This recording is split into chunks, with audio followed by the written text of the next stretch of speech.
Hi friends, நம்ம சேனலில் discuss பண்ணுற எல்லா டேட்டாவும் பார்த்தீங்கன்னா ஒரு எஜுகேஷன் பர்பஸ்க்காக தான் உங்களோட நான் ஷேர் பண்ணுறேன். நீங்கள் எந்த ஷேரை வாங்குறதுக்கு முன்னாடி உங்களோட ஓன் ரிசர்ச் அண்டு அனாலிசிஸ் அப்படிங்கிறத பண்ணிடுங்க. இந்த வாரம் ஃபஸ்ட்டு நம்ம நிஃப்டியை பார்த்துட்டு அப்புறமே வந்துட்டு மிச்சம் எல்லாமே வந்து ஒன்று ஒன்றா பார்க்கலாம். நிஃப்டி பார்த்தீங்கன்னா லாஸ்ட் 5 நாளாக பெரிய பர்ஃபார்மன்ஸ் அப்படின்னு எதுவுமே கொடுக்காம ஒரு 150 பாயிண்ட் அப்படி தான் கொடுத்துருக்கு.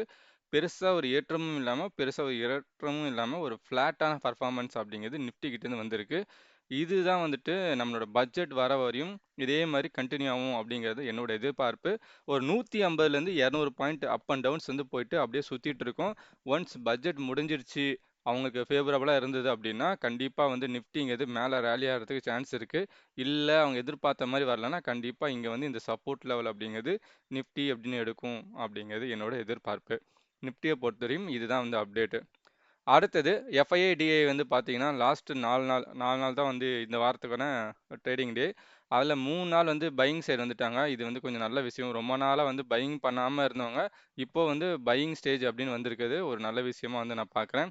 இன்னும் அவங்களுக்கு வந்துட்டு இந்த மாதிரியான இது அதிகமாகிடுச்சு, இன்வெஸ்டர்ஸோட கால் வந்துட்டு அதிகமாக இருக்குது, அதாவது பட்ஜெட் வந்து ஃப்ரெண்ட்லியாக இருக்குது அப்படின்னா கண்டிப்பாக வந்துட்டு இது மேலே ஏறதுக்கான ஒரு மிகப்பெரிய வாய்ப்பாக இருக்கும்.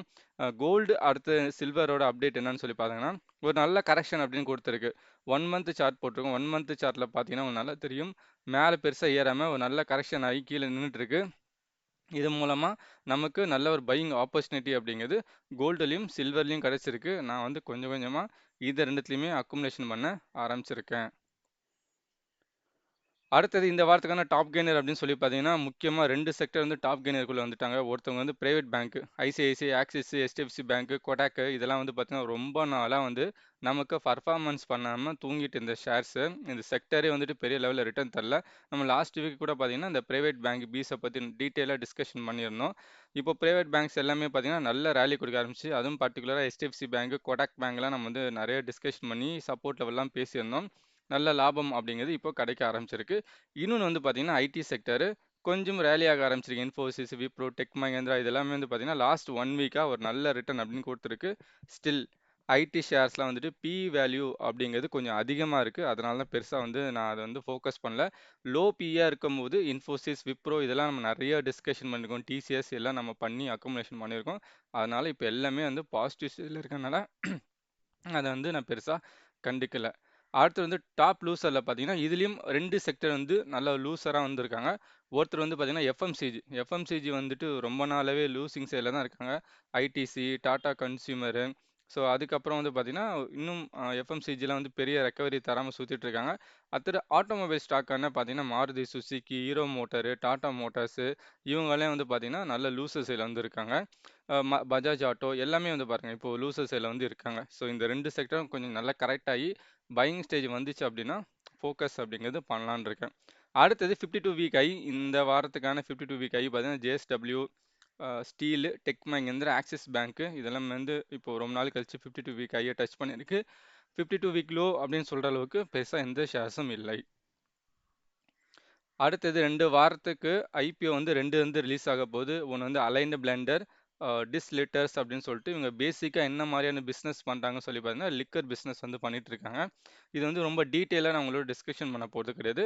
ஏன்னா இந்த ஐபிஓ வந்து நான் அவாய்ட் பண்ண போகிறேன். ரீசன் என்ன, ஃபஸ்ட்டு எனக்குன்னு ஒரு ரெக்யூர்மெண்ட் நான் வந்து ஃபுல்லாக போட்டு வச்சுருப்பேன். அதில் வந்துட்டு இந்த ஐபிஓ வந்து ஃபுல்ஃபில் அப்படிங்கிறத பண்ணலை. அதுவும் பர்டிகுலராக ப்ராஃபிட் ஆஃப்டர் டேக்ஸ்ன்னு பார்த்தீங்கன்னா பெருசாக ஒன்றும் இல்லை. ஒரு 4 கோடி ரூபா வந்து வருஷத்துக்கே வந்து வருது. வருஷத்துக்கே 4 கோடி 1 கோடி வரத்துக்கு எதுக்கு இந்த ஷேரை நம்ம வந்து பார்க்கணும் அப்படின்னு சொல்லிட்டு இந்த ஐபிஓ வந்து நான் ஃபுல்லாக வந்துட்டு அவாய்ட் அப்படின்னு பண்ணுறேன். இருந்தாலும் கிரே மார்க்கெட்டில் ஒரு 26% கிட்ட நல்லா போயிட்டுருக்கு. ஒரு லிஸ்டிங் டேட் கெயின் வேணும் அப்படின்னு நினைக்கிறவங்க வேணால் இந்த ஷேரை வந்து இந்த ஐபிஓ வந்து ஃபோக்கஸ் அப்படிங்கிறத பண்ணலாம். அடுத்து வந்து Viraj iron and steel limited IPO அது ஒன்று ஓப்பன் ஆக போகுது. பேசிக்காக வந்து ஸ்டீல் ரிலேட்டடான ஒர்க் அப்படிங்கிறது பண்ணிட்டு இருக்காங்க. பேலன்ஸ் ஷீட் வந்து ஓரளவு நல்ல சொல்லிக்கிற அளவுக்கான பேலன்ஸ் ஷீட் அப்படிங்கிறது மெயின்டைன் பண்ணிட்டு இருக்காங்க. ஒரு 44 கோடி ரூபாய்க்கு வந்து ஒரு வருஷத்துக்கு ப்ராஃபிட் அப்படிங்கிறது ஆஃப்டர் டேக்ஸ் அப்படிங்கிறது இவங்க கிட்ட இருந்து வந்துட்டு இருக்கு. ரிசர்வ்ஸும் நல்லா வந்து மெயின்டைன் பண்ணிட்டு இருக்காங்க. பியும் பார்த்தீங்கன்னா போஸ்ட் பிக்கு அப்புறம் கம்மியாக வருது. ஆனால் என்னன்னா கிரே மார்க்கெட்டில் வந்துட்டு பெரிய லெவலில் வந்துட்டு இந்த ஐபிஓ அப்படிங்கிறது வந்து போகலை. 19 ஒரு 10% தான் வந்து இருக்குது. அதனாலே வந்துட்டு ஸ்டீல் கம்பெனியில் ஏகப்பட்ட நல்ல கம்பெனிஸ் இருக்குது. இதை போட்டு எதுக்கு வாங்கிக்கிட்டு அப்ளை பண்ணிட்டு சுற்றிக்கிட்டு இருக்கணும் அப்படிங்கிறதுக்காக இதையும் சேர்த்து நான் அவாய்ட் அப்படிங்கிறத பண்ணுறேன். அடுத்தது சில ஷேர்ஸ்லாம் எடுத்து வச்சுருக்கேங்க. அது பார்க்கறதுக்கு முன்னாடி உங்களுக்கு இந்த மாதிரி கண்டென்ட்லாம் தேவைப்பட்டுச்சு அப்படின்னா நம்ம சேனல்ல சப்ஸ்கிரைப் பண்ணுங்கள். இது வந்து எனக்கு ஒரு மோட்டிவேஷனாகவும் உங்களுக்கு இந்த மாதிரியான நியூஸஸ் எல்லாம் உங்கள் கையில் இருக்க மொபைல் ஃபோனுக்கே வந்து சேரும். ஃபர்ஸ்ட் ஒன்று பார்த்தீங்கன்னா HDFC பேங்க்கு. HDFC பேங்கை பொறுத்தவரையும் நம்ம ரொம்ப நாளாக டிஸ்கஷன் பண்ணிட்டு இருந்தோம். அதை வந்து நல்லா பிரித்து போட்டு வச்சுருந்தோம் ஒவ்வொரு சப்போர்ட் லெவலாக. ஃபர்ஸ்ட் வந்து பார்த்தீங்கன்னா 1528, அதுக்கப்புறம் பார்த்தீங்கன்னா 1435, 1536, அதுக்கப்புறம் பார்த்தீங்கன்னா 1275 இப்படின்னு 4 சப்போர்ட்டாக நம்ம போட்டு வச்சுருந்தோம். ஷேர் இறங்க இறங்க அந்த ஒவ்வொரு சப்போர்ட்லேயும் வந்துட்டு நம்ம வந்து ஃபோக்கஸ் பண்ணணும், அங்கங்கே கொஞ்சம் அக்குமுலேஷன் பண்ணணும் அப்படின்னு சொல்லிட்டு இதில் வந்துட்டு பார்த்தீங்கன்னா 1275ங்கிறது மட்டும் வரலை. மிச்சம் எல்லா சப்போர்ட் லெவலும் டச் பண்ணிச்சு. எல்லாமே அங்கங்கே நம்ம அக்குமுலேஷன் வந்து பண்ணியிருந்ததுனால இப்போ ஷேருங்கிறது ஒரு நல்ல ஒரு ஆவரேஜ் ப்ரைஸில் நம்மகிட்ட இருக்கும். ஷேருங்கிறது இப்போதைக்கு கடைசி ஒரு வாரமாக ஒரு நல்ல ரேலிங்கிறது கொடுக்க ஆரம்பிச்சிருக்கு. அதே நான் வந்து 3 சார்ட்டாக பிரித்து போட்டிருக்கேன் உங்களுக்கு. ஸோ எந்த அளவுக்கு வந்துட்டு HDFCயோட பர்ஃபார்மன்ஸ் இருக்குங்க. இது வந்து லாஸ்ட் 1 இயர் பர்ஃபார்மன்ஸ். லாஸ்ட் 1 இயருக்கு முன்னாடி வாங்குறவங்களுக்கு இப்போ வரையும் வெறும் 1% மட்டும்தான் ரிட்டர்ன் அப்படின்னு வந்து கிடச்சிருக்கும். அதுவும் லாஸ்ட் 6 மந்த்க்கு முன்னாடி வாங்கினவங்களுக்கு ரிட்டர்னே கிடச்சிருக்காது, மைனஸில் இருந்திருக்கும். ஆனால் ரீசெண்டாக இந்த 1 மந்தில் மட்டும் பாருங்கள் 11% ரிட்டர்ன் அப்படிங்கிறது HDFC பேங்க் மூலமாகவே கிடச்சிருச்சு. இது இந்த பேங்கை தர எஃப்டியோடவே ரொம்ப அதிகம். ஸோ இது எதுக்கு நான் போட்டிருக்கேன்னா பேஷன்ஸ் வந்து ரொம்ப இம்பார்ட்டன்ட். ஒரு நல்ல ஷேர் வந்து பர்ஃபார்ம் பண்ணலை அப்படின்னா நம்ம இந்த மாதிரி 1 வருஷம் 2 வருஷம் ஆனாலும் அந்த அக்குமுலேஷன் ஜோனில் பெருசாக அக்குமுலேட் பண்ணிகிட்டே இருக்கணும். அதை விட்டுட்டு ரொம்ப அவசரப்பட்டோம் அப்படின்னா அது என்ன ஆகும்னா நம்ம லாஸ்ட்டில் வித்துட்டு வெளில வந்துடுவோம். அதுக்கப்புறம் ஒரு ரேலி அப்படின்னு கொடுக்க ஆரம்பிச்சிடும். அதை நம்ம மிஸ் பண்ண ஆரம்பிச்சிருவோம். அப்படி பார்க்கும்போது HDFC ஒரு நல்ல ரேலின்னு கொடுக்க ஆரம்பிச்சிச்சு. அடுத்தது இந்த ஷேர் எங்கே போகும் பார்த்தீங்கன்னா 1775 இந்த இடத்துக்கு போகும். இதை பிரேக் அவுட் பண்ணிச்சுன்னா ஃப்ரெஷ்ஷாக இந்த ஷேருங்கிறத மேலே போகிறதுக்கான வாய்ப்பு அப்படிங்கிறது ரொம்ப அதிகம்.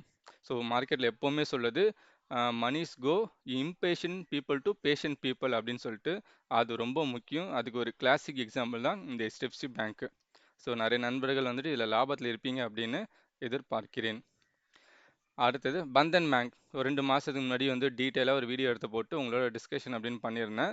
பந்தன் பேங்க்கு ரூ. 50% டிஸ்கவுண்ட்டில் கிடைக்குது அப்படின்னு சொல்லிட்டு அதில் நான் வந்து என்ன சொன்னேன்னா மேஜர் சப்போர்ட் 172ல் வந்து நான் அக்குமுலேஷன் பண்ணுவேன்.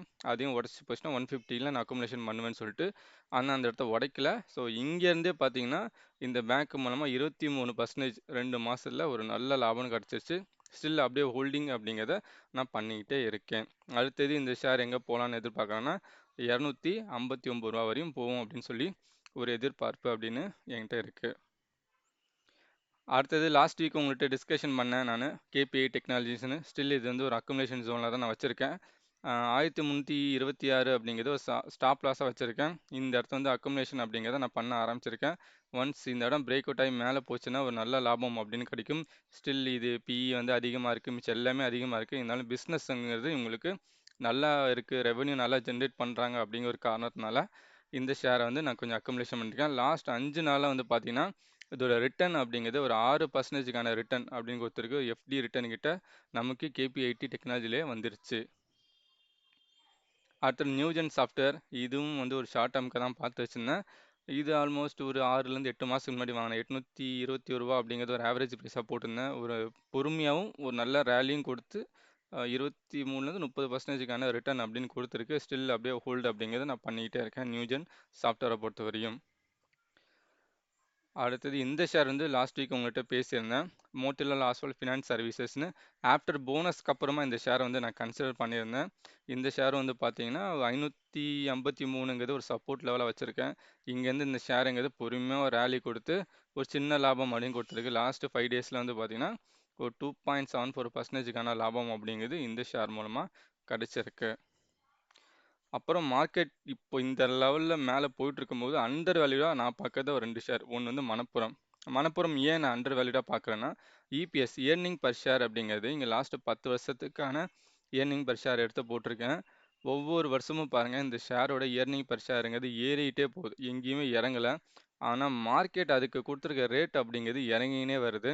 இது வந்து ஒரு அண்டர் வேல்யூடாக வந்து நான் வந்து பார்க்குறேன். ஸோ இந்த மாதிரி டைமில் அக்குமுலேஷன் பண்ணி வச்சேன் அப்படின்னா கண்டிப்பாக வந்து அதிகமாகும். இப்போ பிஇங்கிறது 7.38 இருக்கு. இது வந்து ஒரு 20 வர வரையும் அக்குமுலேஷன் பண்ணலாம் அப்படிங்கிறது என்னோட ஐடியா. அதுக்கப்புறம் வந்து அக்குமுலேஷன் பண்ணுறது ஸ்டாப் பண்ணிடுவேன். ஆல்மோஸ்ட் 30-40 பிலாம் வந்துச்சு அப்படின்னா அப்புறமா வந்து கொஞ்சம் பார்ஷியல் செல்லிங் அப்படிங்கிறத பண்ணலாம் அப்படிங்கிறது என்னோட ஐடியாலஜி. ஏன்னா கோல்டு ரேட் ஏறும்போது தான் இந்த மாதிரி மணப்புரம் ஃபினான்ஸோட பர்ஃபார்மன்ஸும் அதிகமாகும். அது மட்டும் இல்லாமல் பார்த்தீங்கன்னா இபிஎஸ் அதிகமாக இருக்குது, மார்க்கெட்டோட ப்ரைஸுங்கிறது கம்மியாக இருக்குது. ஸோ இது எல்லாமே எனக்கு வந்து ஒரு அட்ராக்டிவாக தருதுனால இதை வந்து நான் இப்போதைக்கு அண்டர் வேல்யூவாக ஃபீல் பண்ணி அக்குமுலேஷன் அப்படிங்கிறத பண்ணுறேன். அடுத்தது கேஆர்பிஎல். இதுவும் வந்துட்டு பார்த்தீங்கன்னா நான் வந்து ஒரு அண்டர் வேல்யூ ஸ்டாக்காக தான் வந்து பார்க்குறேன். இவங்களோட பிஸ்னஸ் நம்ம நல்லா புரிஞ்சுக்கணும். Supply and demand. ரைஸ் அப்படிங்கிறது இவங்கள்ட்ட ஒரு நல்ல பிராண்ட் அப்படின்னு இருக்குது. இந்தியா கேட் அப்படிங்கிறது இவங்கள்ட்ட இருக்க பிராண்டு. எக்ஸ்போர்ட்ஸ் எல்லாமே வந்து பேன் பண்ணி வச்சுருக்காங்க எல்லா ரைஸுக்கும். அது இல்லாமல் இதெல்லாம் எப்படின்னா திடீர்னு மார்க்கெட் ஓப்பன் ஆகி ரைஸோட டிமாண்ட் அதிகமாச்சு அப்படின்னா டப்பு டப்பு டப்புன்னு இது கேஆர்பிஎல், எல்என்டி ஃபுட்ஸ் அப்படின்னு எல்லாமே ஏற ஆரம்பிச்சிடும். ஆனாலும் அதில் இருக்க ஷேர்ஸில் ரைஸில் இது வந்து ஒரு நல்ல குவாலிட்டியான ஷேராக நான் பார்க்குறேன். ஆனால் இவங்களோட இபிஎஸ் கடைசியாக வந்து ஒரு 4-5 வருஷமாக பெருசாக பர்ஃபார்மன்ஸ் தரல, இறங்கியிருக்கு. அது ஒரு ரீசன். இன்னொன்று வந்துட்டு ஃபண்டமெண்டலாகவும் கொஞ்சம் அண்டர் வேல்யூடாக இருக்கா நான் ஃபீல் பண்ணிட்டு இருக்கேன். அதனால் இப்போ கொஞ்சம் அக்குமுலேஷன் பண்ணி வச்சுருக்கேன். கொஞ்சம் ரிஸ்க் தான், இதனால ரிஸ்க்கும் சேர்ந்து நான் கேஆர்பிஎல் அப்படிங்கிறத நான் ஃபோக்கஸ் பண்ணுறேன். ஸோ இது ரெண்டும் தான் இப்போதைக்கு இருக்கிற ஹை மார்க்கெட்டில் நான் அண்டர் வேல்யூடாக பார்க்குற ஷேரு. அவ்வளோதான் நண்பர்களே, இன்றைக்கி நம்ம கையில் இருந்த டேட்டா. ஸோ இது எவ்விதமான பை அண்ட் ரெக்கமெண்டேஷன் கால் அப்படிங்கிறது உங்களுக்கு கிடையாது. நீங்கள் எது வாங்குறதுக்கு முன்னாடி உங்களோட ஓன் ரிசர்ச் அண்ட் அனலிசிஸ் அப்படிங்கிறத பண்ணிடுங்க. நம்ம சேனலோட கண்டென்ட் பிடிச்சிருந்தா கண்டிப்பாக லைக் பண்ணுங்கள், கமெண்ட் பண்ணுங்கள், உங்கள் ஃப்ரெண்ட்ஸ் அண்ட் ரிலேட்டிவ்க்கு நம்ம சேனல் அப்படிங்கிறத சஜஷன் அப்படிங்கிறத பண்ணுங்கள். தேங்க்ஸ் ஃபார் வாட்சிங்.